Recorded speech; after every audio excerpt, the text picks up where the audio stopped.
Leo ni siku ya maadhimisho ya wanawake kiwilaya ambayo yanafanyika katika uwanja wa Usagara. Jeshi la polisi mkoa wa Tanga, ambapo leo nimebahatika kufanya mahojiano machache na watendaji wa dawati la jinsia na watoto. Hapa nyuma yangu niko na watendaji wa dawati la jinsia mkoa wa Tanga. Wana mengi ya kuzungumza ndani ya siku ya leo. Afandi, habari yako? Salama. Na leo ni siku yenu, siku moja muhimu sana, siku ambayo muna mengi ya kuzungumza. Ninyi kama watendaji wa dawati mkoa wa Tanga polisi, kipi ambacho siku ya leo mnataka kuambia wananchi? Kwanza kabisa tunashukuru kwa sababu siku hii ya leo ni siku ya maadhimisho ya siku ya wanawake kwa wilaya yetu ya Tanga jiji, na sisi kama watendaji wa dawati la jinsia na watoto tumeunganika na wanawake wenzetu katika maadhimisho haya ya siku hii ya leo, ikiwa lengo ni kujumuika na wenzetu, lakini pia kupatiana elimu juu ya masuala ya msingi ya kumtetea na kumlinda mwanamke,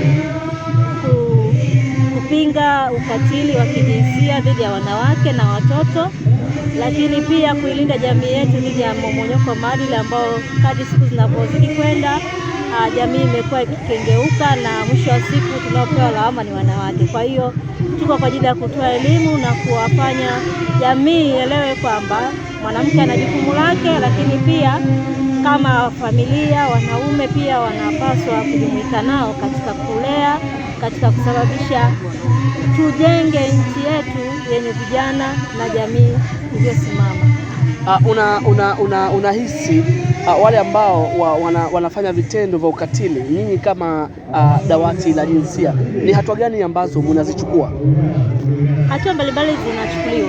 La kwanza kama nilivyosema ni utoaji wa elimu, lakini pia tunaendelea kufanya ufuatiliaji kwa wale ambao wanafanya vitendo vya ukatili. Tunawachukulia hatua na hatimaye wanafikishwa mahakamani na kupata stahiki zao kisheria.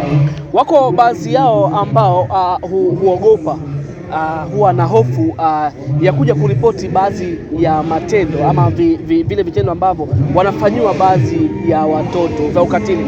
Ninyi kama watendaji wa dawati mkoa, mna kipi cha kuambia wale wote ambao wanakuwa na hofu juu ya hili jambo?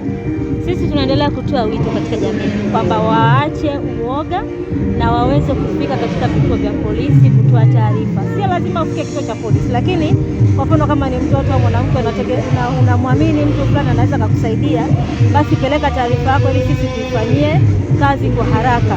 Lakini kukaa nayo kimya inakuwa haisaidii mhanga, lakini pia haisaidii jamii. Kwa hiyo ninatoa wito waweze kufika kwa ajili ya kupata msaada.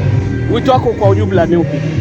Wito wangu kwa ujumla katika jamii yetu, naomba wanapokutana na changamoto hizi za ukatili, hasa makosa ya ubakaji na ulawiti, basi mtu anapofanyiwa hivyo vitendo wasikimbilie kufanyia usafi, kumogesha na kubadilisha nguo. Hapana, waweze kufika vituo vya polisi ili waweze kupatiwa huduma stahiki, waweze kupelekwa hospitali, basi na vile vielelezo vya msingi viweze kupatikana ili sheria na taratibu ziweze kufuatwa ili mtuhumiwa aweze kutiwa hatiani. Mimi nakushukuru sana afande. Nashukuru sana. Na hayo yalikuwa ni mahojiano machache kwa watendaji wa dawati la jinsia polisi mkoa wa Tanga, ambapo wameeleza mambo mengi ya kuwaeleza jamii, wananchi wale wote ambao wanafanyiwa vitendo vya ukatili, ni sehemu gani wanaweza kuripoti matukio yao. Sina la ziada, nikiripoti kutoka hapa katika viwanja vya Usagara ambapo ni siku ya wanawake duniani, na kutakia uendelee kusikiliza vipindi vyetu. Asante. Leo Juma TV ipo hapa katika viwanja vya Usagara, ikiwa ni maadhimisho ya siku ya wanawake kiwilaya ambayo yanafanyika katika wilaya ya Tanga, hapa maeneo ya uwanja wa Usagara. Tuna mengi ambayo tumeyasikia kutoka kwa watendaji wa dawati la jinsia na watoto.